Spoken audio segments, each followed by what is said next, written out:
Hey, my name is Billy Christ, and I did my research on the Republic of Turkey, specifically the changing identities within the country and the implications on its domestic security and its regional stability. Um, the problem I was specifically looking at was the phenomenon of sectarian violence and how that's affecting Turkey, coinciding with their changing identities.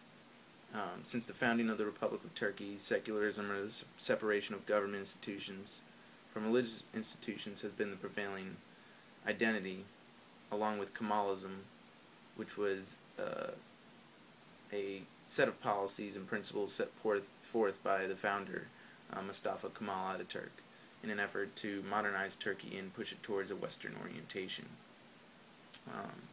The problem specifically with the phenomenon of sectarian violence exploding in the Middle East, specifically in Iraq and Syria, which borders Turkey, it has put the Republic of Turkey in a unique position.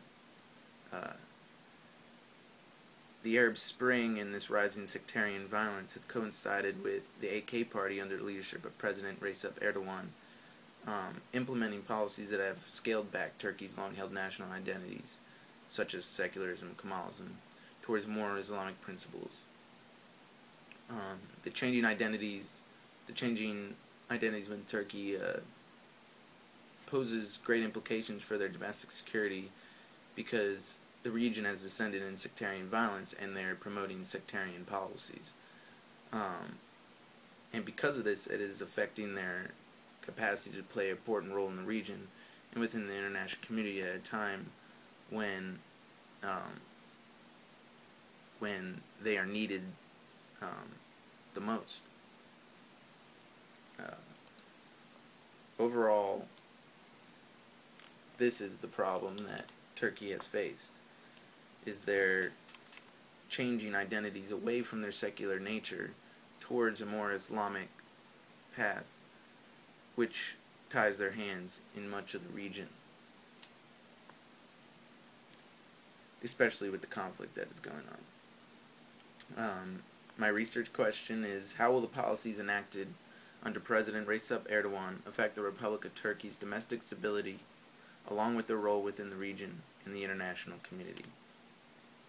The major literature that I found was a man named David Gold, hard to pronounce, who thinks from a pragmatic perspective Turkey has lost a lot of opportunities due to their Kemalist ideological fixation and their fixation on Europe and their disengagement from the Islamic world in their Ottoman past, which he believes would help them engaging in the region because of their rich history and their Islamic history, which would gain them supporters within the region. But what we have seen is that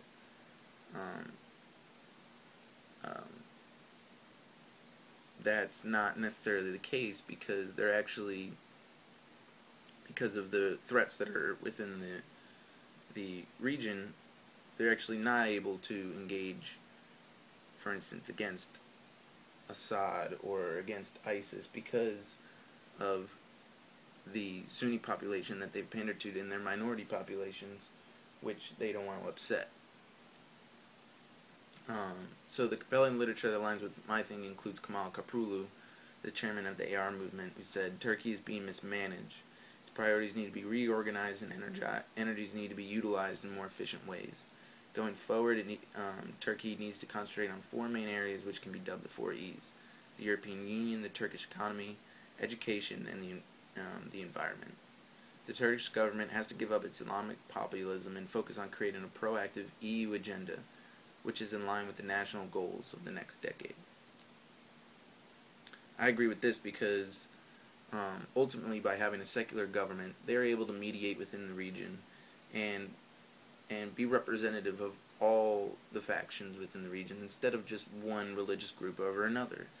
And so, by being the secular nation within the region, they could have had a more of a sort of role within the region and been the model for other countries to look at, for instance, Syria, once a political solution arises. So, to conduct my research, I utilized the theory of constructivism um, because of its focus on identities and beliefs within a country and how that shapes the interests a country will pursue. Because of the identity issues at hand and the sectarian divisions in the region, it was best to utilize the theory of constructivism when studying this topic. The theory of constructivism differs from other schools of thought such as realism and liberalism in that it looks more at social structures within a country, such as social and cultural context and how that shapes the state's interests. According to constructivism, an actor's interest is not permanent, fixed, or predetermined. Instead, it's a function of their culture, their norms, and identity that decide what interests an actors will pursue.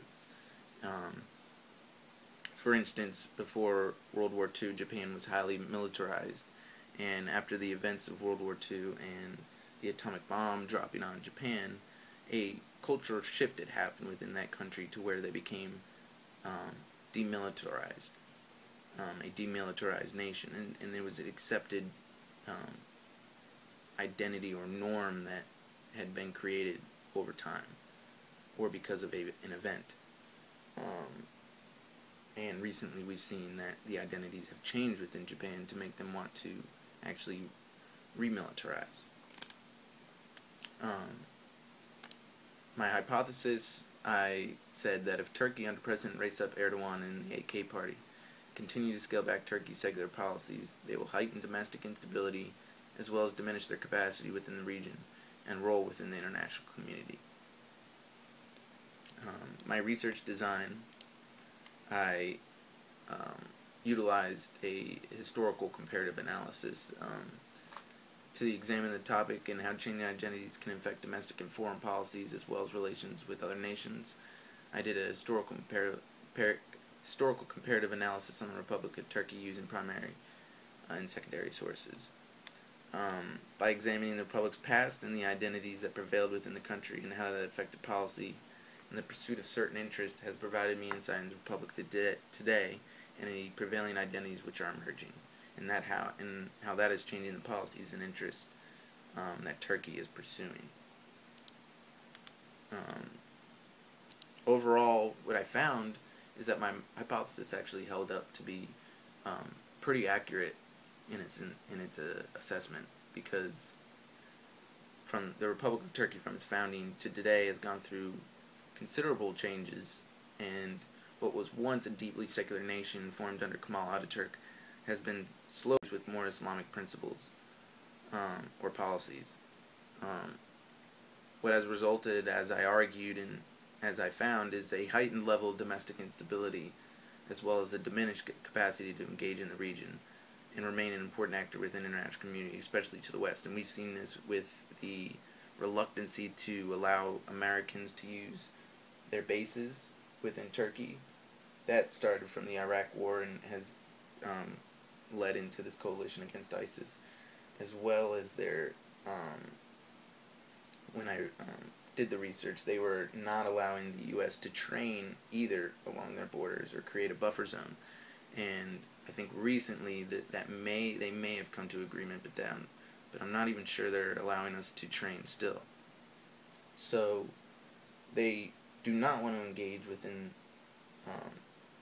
the war against ISIS, and I feel that's because of their basically they tied their hands by the policies they've implemented, which has heightened their domestic instability, which is the reason why they do not want to engage and create even more domestic strife, which could threaten the security of the state. So, along with that, they also don't want retaliatory attacks within their own country. So they are just completely reluctant and unwilling to engage within the region, which I feel is a detriment to Turkey and the United States, because having a stronger, more assertive Turkey is in our interest and in their interest, because they would come out of this conflict, if a political solution arises, as a leading hegemonic power within the Middle East. And what we're seeing instead is Iran and other countries gaining more power. So that was my research, and ultimately future research should focus on the ongoing war against ISIS and how the Syrian issue is handled. Other research should include how this will affect their NATO status as well as their ascension into the EU, which could be in jeopardy as Turkey is gravitating further and further away from the West. And that's my research. Thank you, and have a good day.